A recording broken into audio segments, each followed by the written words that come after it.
So I'm going to give you the speech where it all started to come together for me.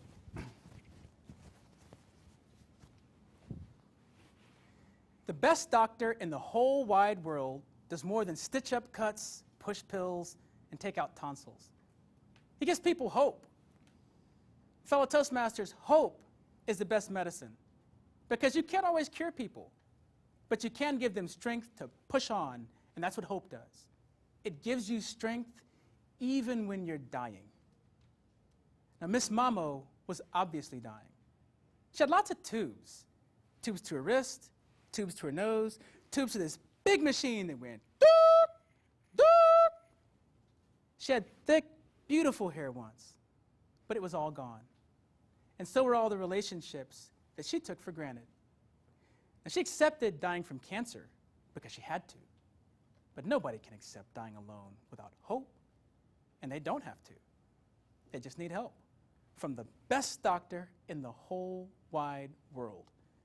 Now, this doctor I'm talking about became a doctor in 1981 at the age of 6 when he got a Fisher-Price medical kit for his birthday. And his mom told him, now, since you want to be a doctor so bad, you can take your little butt to work with me and take care of a real patient.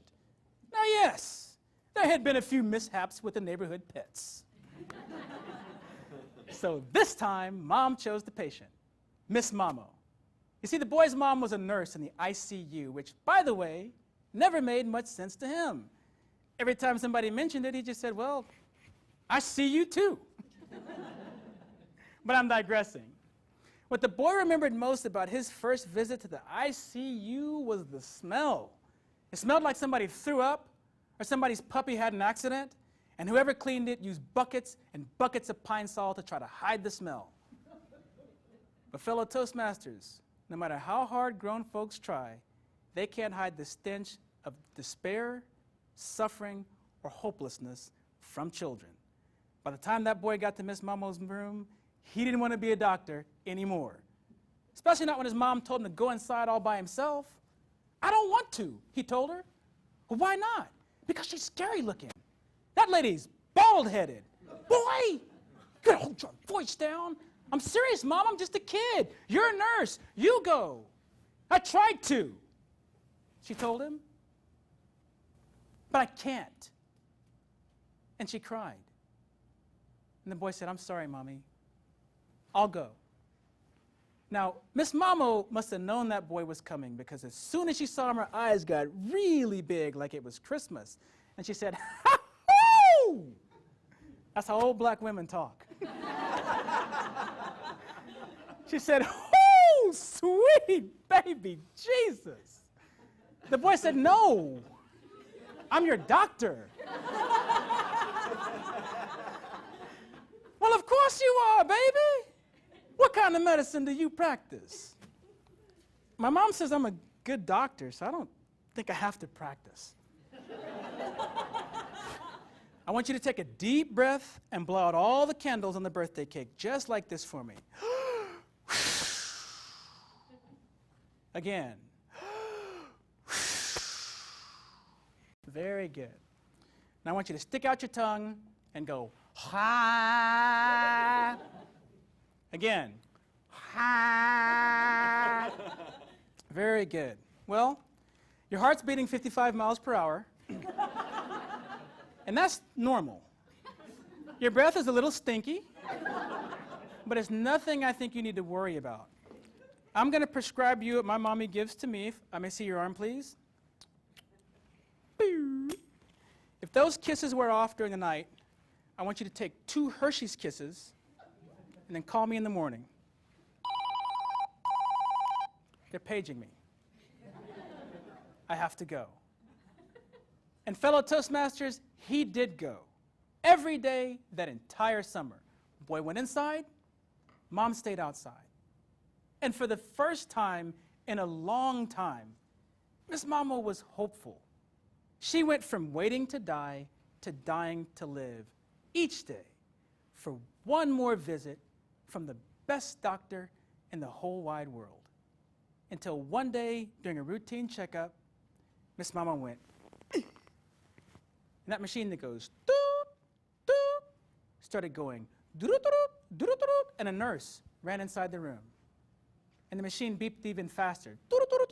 And a doctor ran inside the room. And when it seemed like the machine couldn't beep any faster, or Miss Mamo's face get any tighter, something happened that even the best doctor in the whole wide world is not prepared for at 6 years of age. His mom walked in the room. She knelt down by Miss Mamo and she took her hand. Miss Mamo tried to talk, but the boy's mom just said, "Shh. I know you love me, and I love you too." And fellow Toastmasters, sometimes a single act of forgiveness changes everything.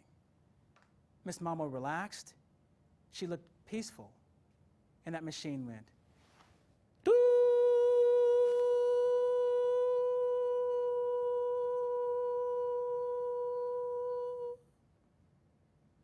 Now, confused, sad, and scared, our young doctor had melted into a corner. A nurse took him by the hand and said, "You know, she left something for you. A letter." And fellow Toastmasters, would you believe that more than 30 years later, that young doctor still has it? It reads, "Dear Dr. David, I never properly introduced myself. My name is Joyce Janet Cuneo, and I'm your grandmother. As you get older, keep in mind that only one thing can't be found again once you've lost it, and that's lost time. I lost 6 years of your life because I abandoned your mother when she was a child, a mistake I thought was as incurable as cancer, until a young doctor taught me I didn't need a cure, I needed hope. I was able to maintain hope throughout the end, despite the pain, because my grandson, the best doctor in the whole wide world, brought me kisses every day. I love you, David, and I promise to watch over you as well as you've watched over me. Love always, Miss Mamo." Now, I don't know if I could find the strength to do what my mom did, but I sure am glad she did it. Fellow Toastmasters, hope is the best medicine. So if you've lost touch with someone who needs it, write them a prescription before it's too late.